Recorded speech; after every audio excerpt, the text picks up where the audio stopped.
Israel was beginning to forge closer ties with Arab countries under agreements known as the Abraham Accords. Palestinians say these ignored their situation and failed to address their conflict with Israel. And now there are fears that the fighting could escalate within the region. Hamas's recent terrorist attacks on Israel have led to questions about how it managed to carry out an assault of this scale, and if the consequences could spark wider conflict in the region. For many years, Iran has been one of the main supporters of Hamas and other Palestinian Islamist militant groups, providing both arms and financial aid. Tehran expressed support for the latest attacks, but denied involvement. Hezbollah, the Iran-backed and heavily armed organization in neighboring Lebanon, is also a supporter of Hamas. Hamas and Hezbollah are deemed terrorist organizations by both Germany and the United States, among others. Hamas's latest attacks come as relations have warmed between Israel and some Arab countries. The US has suggested the attacks may have been in part an attempt to undermine this process. Iran's longtime rival Saudi Arabia had reportedly been close to signing an agreement with Israel. It was hoped this could lead to more Arab and predominantly Muslim countries forging better relations with Israel. The Saudi government has said it will only normalize ties if there is major progress towards the creation of a Palestinian state. Since 2020, Israel has also normalized relations under the Abraham Accords with the United Arab Emirates, Bahrain and Morocco. They joined Jordan and Egypt in having diplomatic relations with Israel. Sudan has also taken steps towards normalized relations.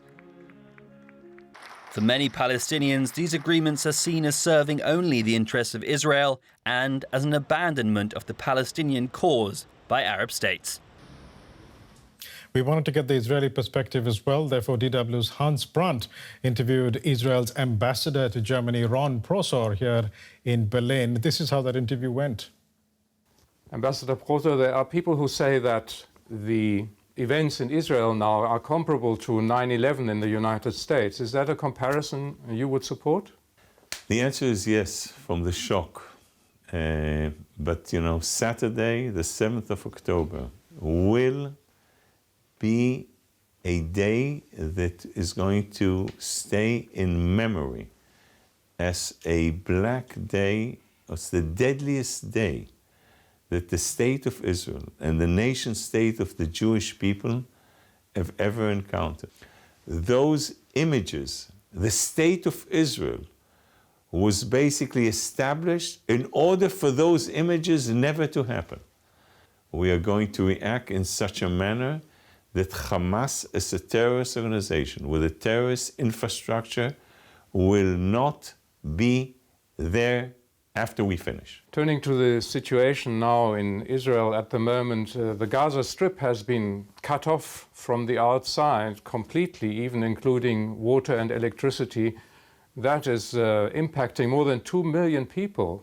Isn't that a little bit harsh against more than 2 million people that live there? Thank you for the question. I'm going to stop you in a minute.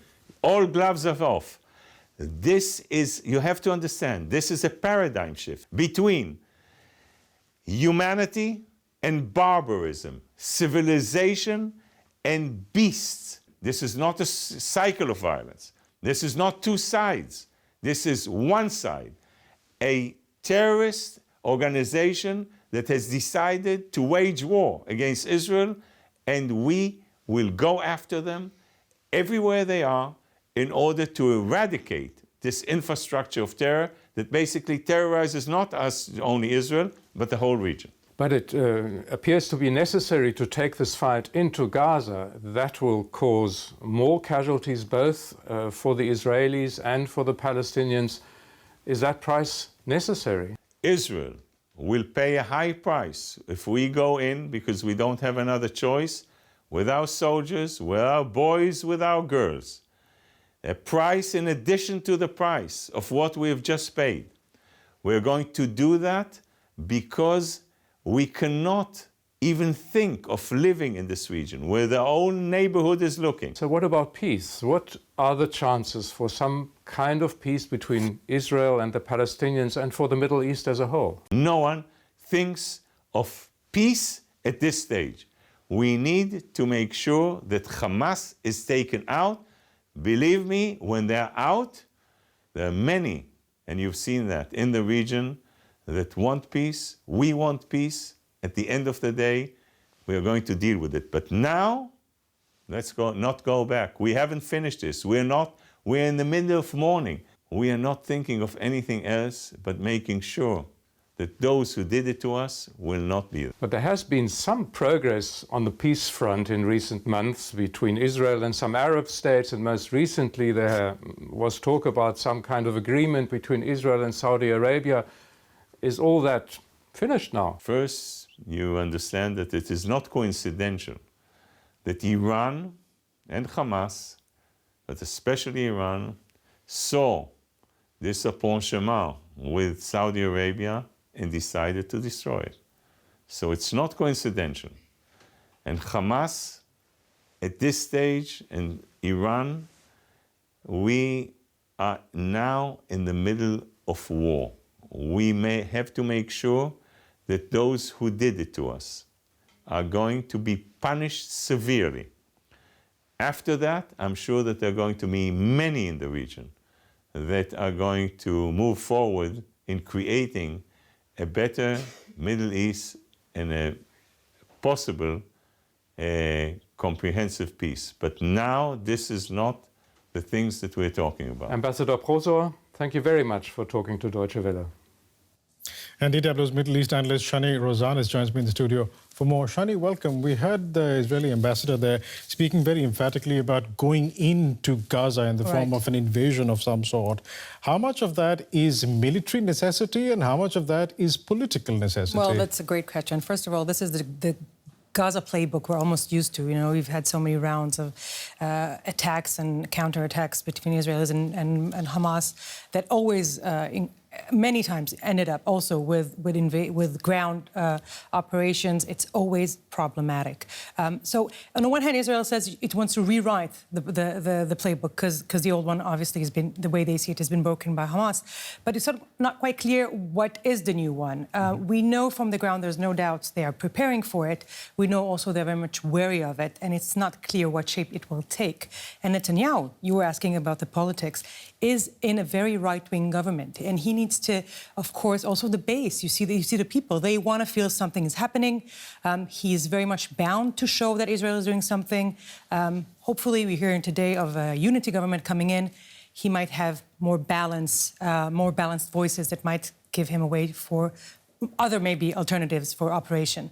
But we're talking about a government that is facing criticism for one of the biggest intelligence failures, I think, in 50 years. There hasn't been an intelligence failure like this. Netanyahu has compared Hamas to ISIS terrorists. Correct. Clearly, Netanyahu needs to show something, some action to the Israeli people, Correct. and the Israeli people expect that. This is the immediate response. Is, of course, we've seen the siege on Gaza. We see the heavy bombardment on Gaza. The toll death in Gaza is rising exponentially almost by the hour. It's very much part of Netanyahu's need to show here we are doing something. Mm-hmm. I don't know if, and I think many experts agree that this is not yet the turning point. This is not yet giving the effect that will mean that this time things are going to end up differently, unlike what we've seen before. One can make the argument that the peace process has been dead for quite some time. Does this completely bury it? I think it's too early to say, and even the ambassador himself said it might not still be dead in the water. It can be that in a few months, when this is done in a certain way, hopefully there's still hope to get some negotiations and diplomatic efforts on the, going and successful. We'll leave it there for the time being, but thanks so much for joining us in the studio. Thank you, Besh. Shani Rosanes. The terrorist attack on Israel is being discussed currently in Germany's parliament. Lawmakers are about to observe a minute's silence. Let's take you straight to the German parliament, the Bundestag, right now. Meine Damen und Herren, Ladies and Liebe gentlemen, Kolleginnen und Kollegen, colleagues, ich begrüße auf der Ehrentribüne den I would Bundespräsidenten like to Herrn welcome Frank-Walter Steinmeier Frank-Walter Steinmeier, the Federal President, here on the podium.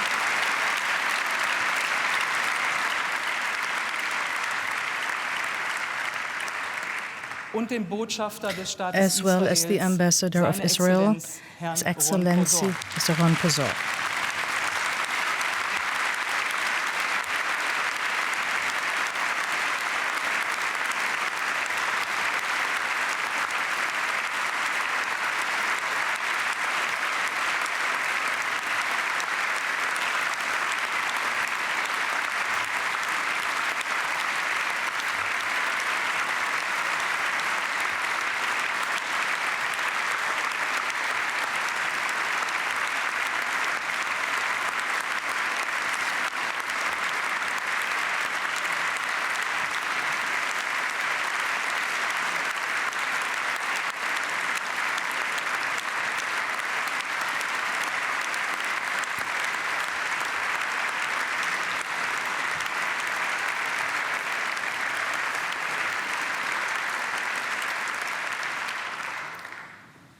Danke, dass Sie in dieser Thank für Sie you schwierigen for Zeit finding the heute time hier to sind. come here during this difficult Wir time for you. verurteilen die menschenverachtenden Terrorakte gegen We Israel condemn auf das the Schärfste. inhuman terror attacks Seit on Samstag Israel verüben die severely. Hamas und andere Since Terroristen Saturday, Hamas and other furchtbare terrorists Verbrechen gegen have Israel. committed horrible crimes Das against ist Israel. beispielloser Terror. This is terror like we've never had it before.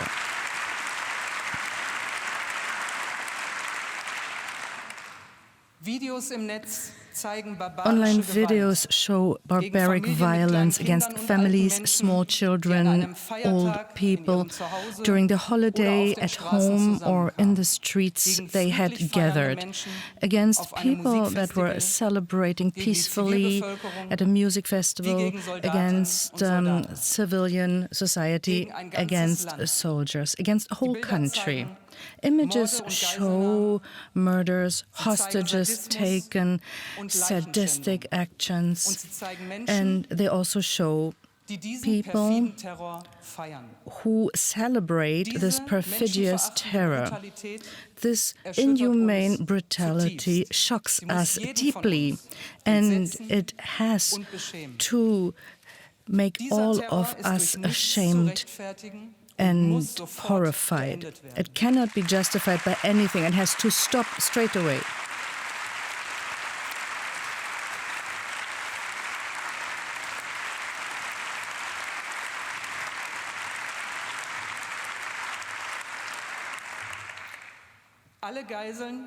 All hostages have to be liberated straight away. And I would like to say very clearly that we do not accept any support of those horrible, cowardly crimes.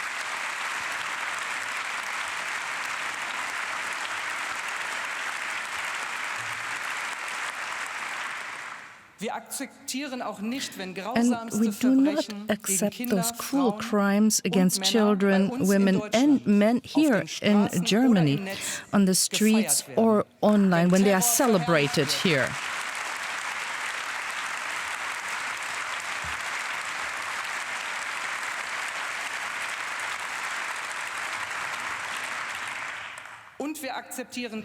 And we do not accept any agreement with those crimes that are being relativized here.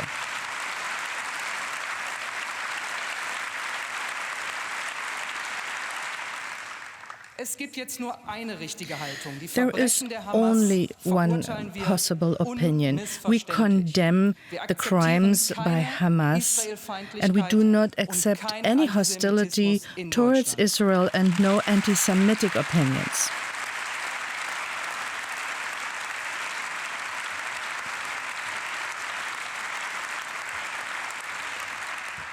And now, more than ever before, we need to do everything we can to protect our Jewish institutions and citizens from attacks.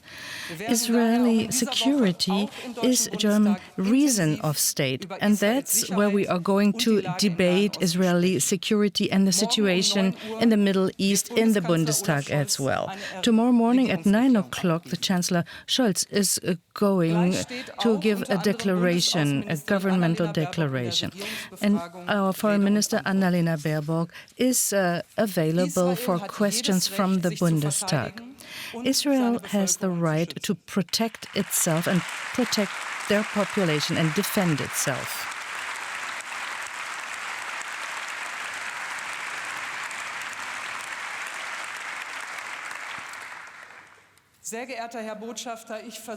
Ambassador, Excellency, I can ensure the Knesset, the Israeli government and population are full and unlimited support from the German Bundestag.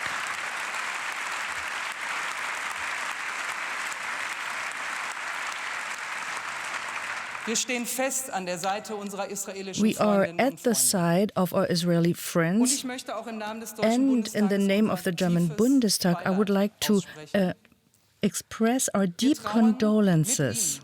We grieve together with you and with the family of the murdered. In these dark hours, our thoughts are with you, with the families of victims, with the injured, and the abducted hostages that are being used as human shields, and with the families and friends that fear for them. Their unimaginable fear cannot be expressed in words, but you can be sure that we are feeling with you.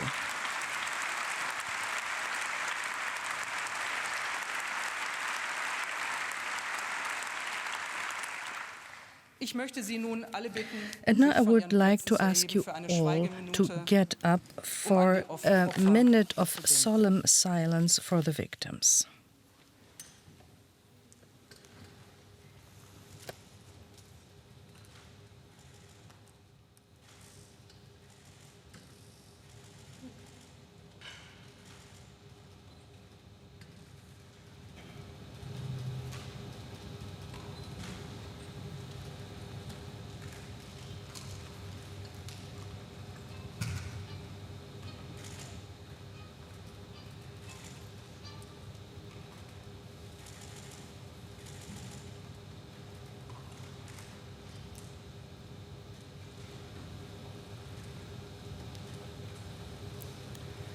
Ich danke Ihnen, dass Sie sich von den Plätzen erhoben haben. Thank you.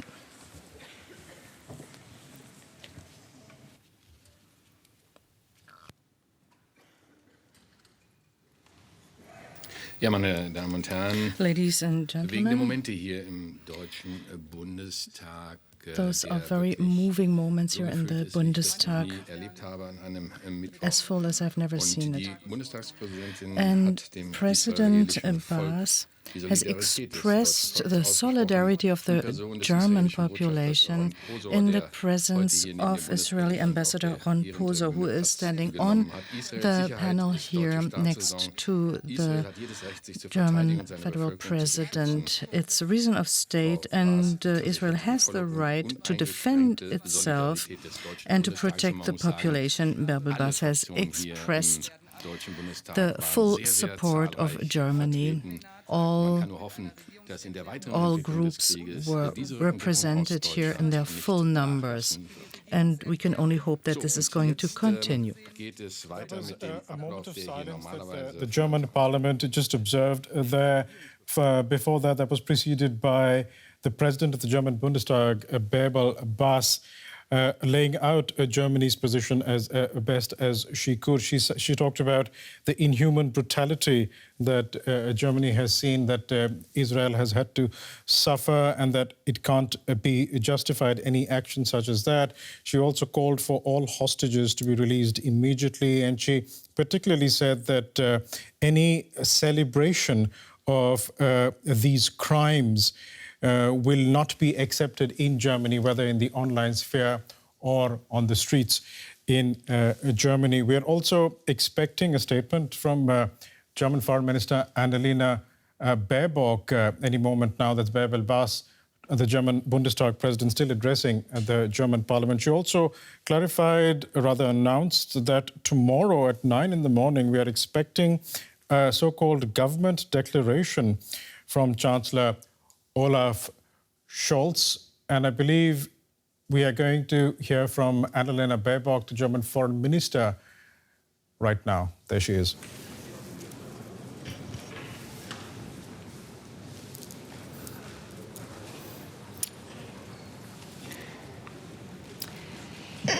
Sehr geehrte Kolleginnen und Kollegen, angesichts der besonderen Situation, given the particular situation, I would also like, in the name of my colleague Steffi Lemke, who is also going to be questioned here, I would like to speak in her name as well.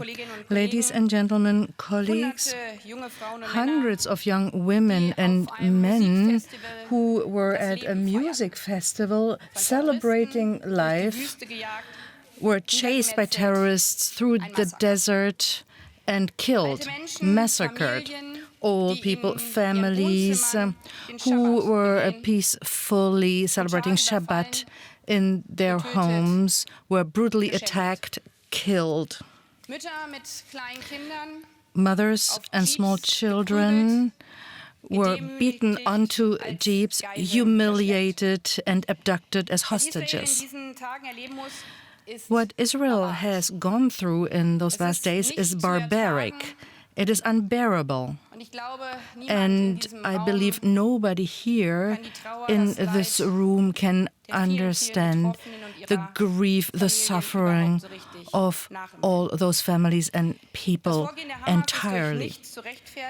The actions of Hamas cannot be justified by anything. Israel has the right towards their citizens, even the duty within international law to protect itself against this horrible act of terror. For Israel, October 7th, 2023 is a deep cut, the bloodiest day in the history of the country. Like the German Bundestag just underlined, we, the German government, are firmly at the side of our Israeli friends, because Israeli security is a German reason of state.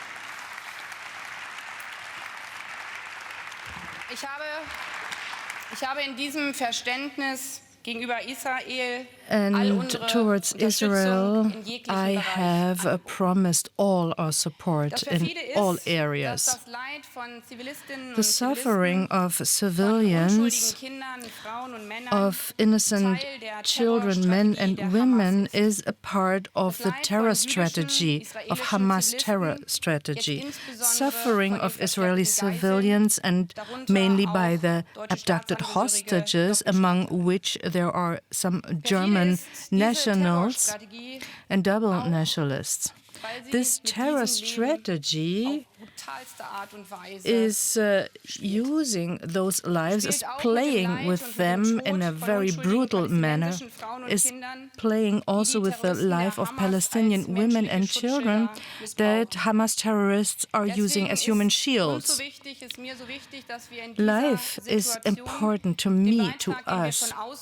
In this situation, all contributions that we can provide from outside, together with our partners and friends, in consultation with Israel, we are working towards to avoid that the terrorist script can become a reality. That means to do everything to stop this perfidious game with civilians.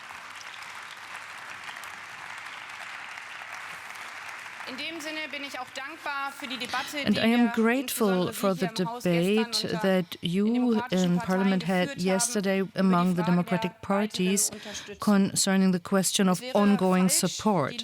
It would be wrong to stop vital humanitarian aid, the provision of food and water for families, because that is also part of the terrorist script.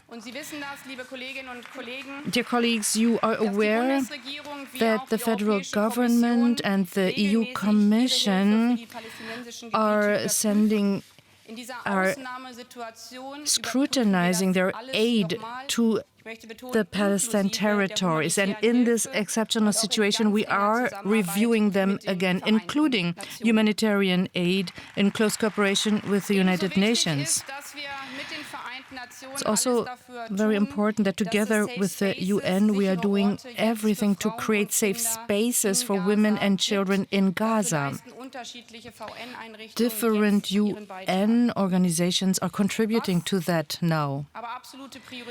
But the main priority is the security of the State of Israel. And that's the focus of my talks, of my work with partners in the region, different partners in the region, which we all need now, and with the partners in Europe and in the whole world, mainly our American friends, to avoid that Hamas, with their terror, can create a fire in the region, and to avoid adding fuel to the fire and allow them to play the script of terror. Thank you.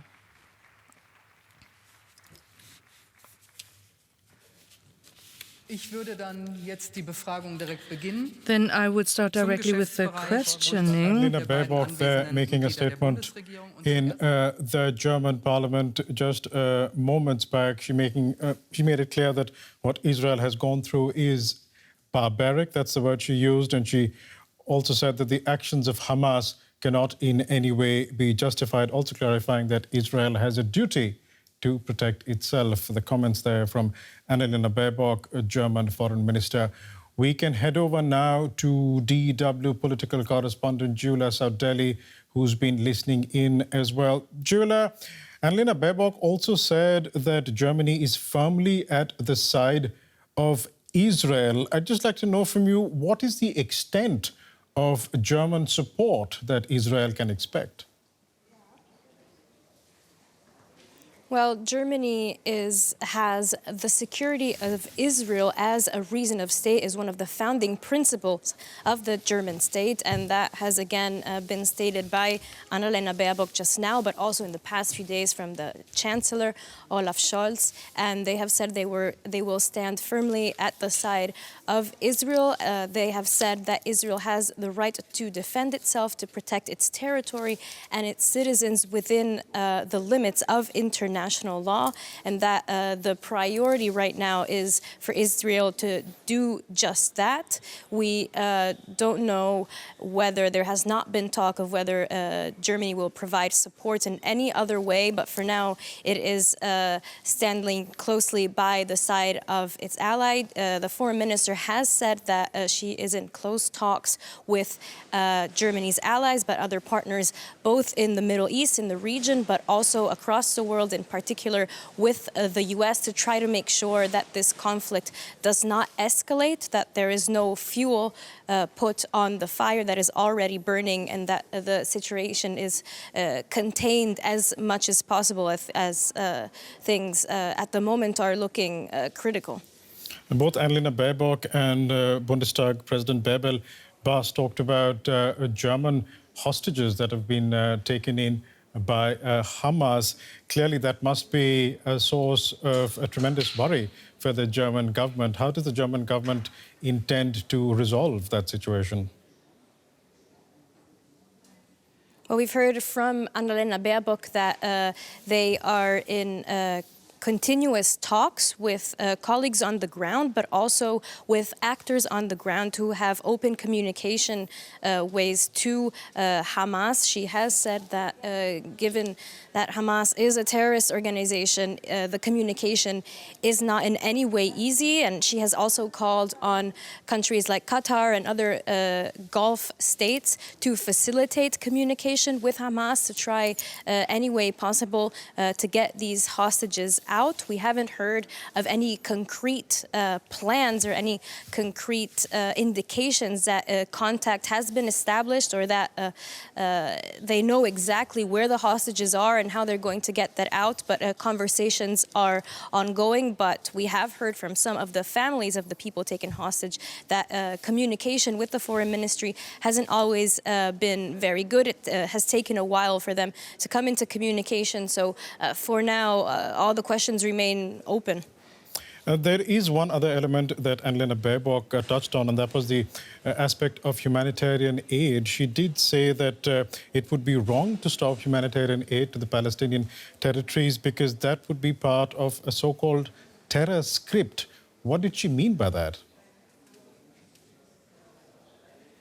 What she meant is that to ensure that the people in Gaza receive the basic care that is their right to receive food, to receive medical care. It is important that Germany continues to provide that support. Many people, a majority of people in the Gaza Strip are dependent on humanitarian aid, and were this aid not to continue arriving, the thought is that the terrorist group Hamas could use this as a weapon to incite more hatred, to incite more violence. What the German state is now going to do is that it's going to review where its development and humanitarian aid goes to make sure that it does not end up in the wrong hands and that this aid goes directly to the civilians in Gaza who need it the most.